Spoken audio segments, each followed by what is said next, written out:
Hello friends, this is R.P. Gupta, Director of Krishna Tax Consultancy Private Limited।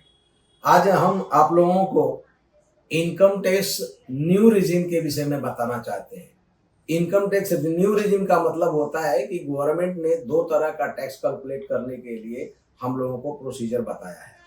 तो हम जो old procedure है उसको नहीं अभी रिपीट कर रहा हूं, मैं न्यू प्रोसीजर को ले रहा हूं। लेकिन आपको एक बात पता चलना चाहिए कि न्यू रिजिम में किसी भी प्रकार का डिडक्शन अलाउड नहीं है। आपको पता रहना चाहिए कि हाउसिंग लोन का प्रिंसिपल और इंटरेस्ट भी अलाउड नहीं है। तो ये कंफर्म हो जाइए कि there is no allowed any deduction allowed in new regime. अभी मैं आपको इसका स्लैब बताने के लिए जा रहा हूं। इसका स्लैब क्या है, टैक्स रेट क्या है। 1 रुपया से लेकर करके 3 लाख रुपया तक टैक्स रेट 0 है। इसमें मतलब 3 लाख रुपए तक अगर आपका इनकम होता है तो इसमें 1 रुपये का भी टैक्स नहीं है। दूसरा मैं बताना चाहता हूं कि 3 लाख 1 रुपया से लेकर के 7 लाख रुपया तक टैक्स रेट जो है 5% है। तो इसको कैसे कैलकुलेट करेंगे? 7 lakh minus 3 lakh is equal to 4 lakh. 4 lakh into 5% is equal to 20,000 रुपया आ गया। तो ये आपको 7 लाख रुपया तक तो पता चल गया 20,000 रुपया टैक्स आता है। लेकिन नॉर्मल आप क्या सोचते हैं? आप सोचते हैं कि 7 लाख रुपया तक तो कोई टैक्स है ही नहीं है।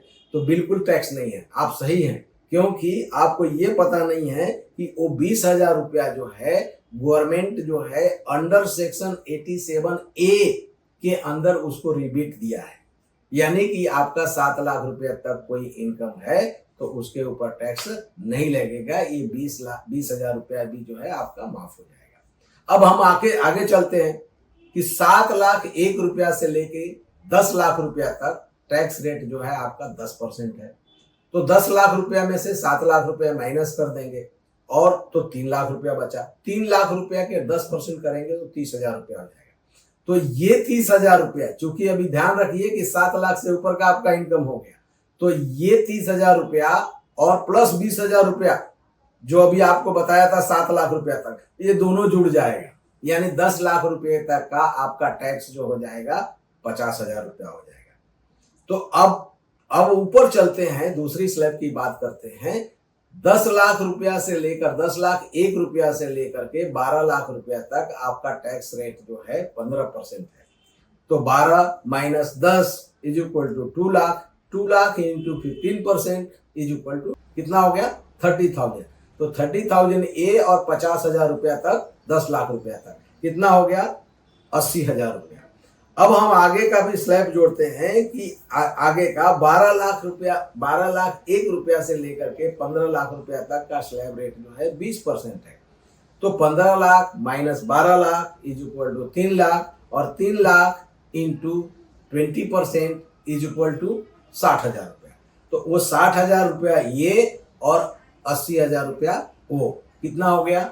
1,40,000 रुपया।